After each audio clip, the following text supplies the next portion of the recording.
Halo semuanya, balik lagi dengan saya Hadi. Di sini saya ingin menjelaskan tentang kulkas dari brand Aqua dengan tipe AQR D205 MDS. Mau tahu seperti apa? Check it out.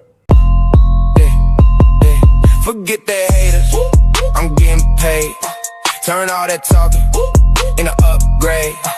They write my name, I'm getting paid. I build a gold mine out of they shade. Ya, di samping saya sudah ada namanya kulkas dari brand Aqua yang dengan tipe yang saya sebut tadi. Dia memiliki kapasitas 165 liter dan memiliki daya 62 watt. Nah, kulkas ini juga bisa dibilang dengan tipenya itu dia memiliki satu pintu ya teman-teman.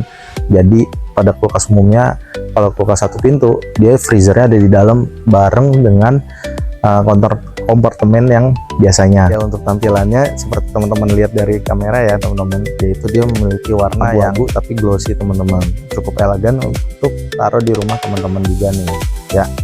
Untuk tampilannya mungkin itu aja bagian dalamnya ya teman-teman.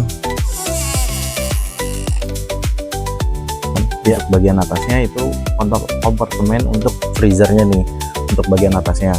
Untuk bawahnya itu biasanya untuk menampung air apabila ada tetesan dari atas teman-teman.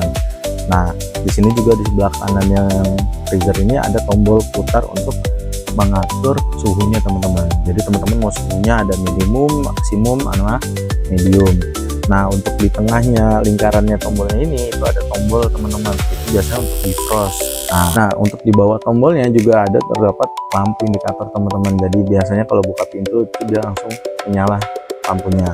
Nah, untuk bagian raknya itu dia sudah tempered glass teman-teman, jadi cukup kokoh juga ya teman-teman, dan kuat dan bisa menahan makanan atau minuman dari teman-teman.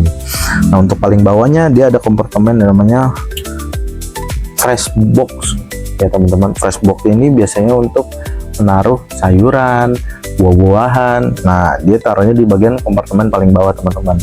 Nah, untuk di pintunya juga dia terdapat buat wadah penampungan teman-teman apabila mau naruh minuman, botol-botolan, itu dia udah tersedia teman-teman, dan cukup kokoh juga ya teman-teman. Nah, dia juga terdapat wadah untuk membuat es batu tuh teman-teman. Jadi teman-teman tinggal isi air, masukin ke freezernya gitu teman-teman.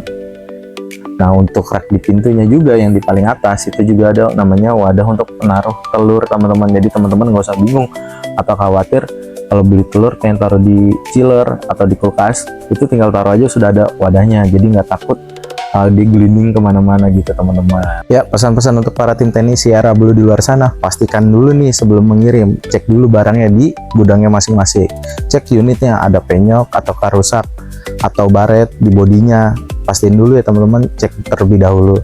Nah, setelah itu proses pengangkatan atau pengiriman, pastikan saat pengiriman kulkas ini jangan keadaan miring atau tidur apalagi.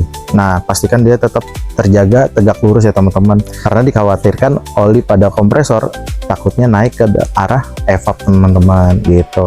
Nah, setelah sampai di rumah customer, pastiin lagi nih cek unitnya bareng sama customer, cek emailnya, cek kualitas barangnya juga teman-teman. Lanjut pada tahap survei, pastiin lagi nih areanya itu tidak boleh areanya yang dekat panas seperti kompor ya teman-teman, karena dapat mengkhawatirkan sistem kinerja dari kulkas ini jadi berkurang teman-teman. Nah, untuk pengukuran jaraknya juga diperhatikan ya teman-teman. Untuk sisi kanan dan kirinya itu dikasih jarak 6-10 cm, dan untuk jarak dari belakang ke temboknya itu kurang lebih 10-15 cm teman-teman. Dan pastiin juga bidang lantainya juga yang harus yang rata ya teman-teman. Nah, bidang yang rata itu mengukurnya menggunakan water pass teman-teman. Kenapa sih harus bidang lantai yang rata? Kompresor ini kan bekerja dengan cara berputar ya teman-teman. Jadi dikhawatirkan kalau bidang yang rata menimbulkan getaran atau bunyi pada kompresornya teman-teman. Jadi harus di bidang yang rata ya. Ya, selanjutnya pastiin lagi tuh teman-teman, untuk tegangan di rumah customer yaitu pasti 20 volt ya. Dan juga teman-teman wajib tuh edukasi ke customernya.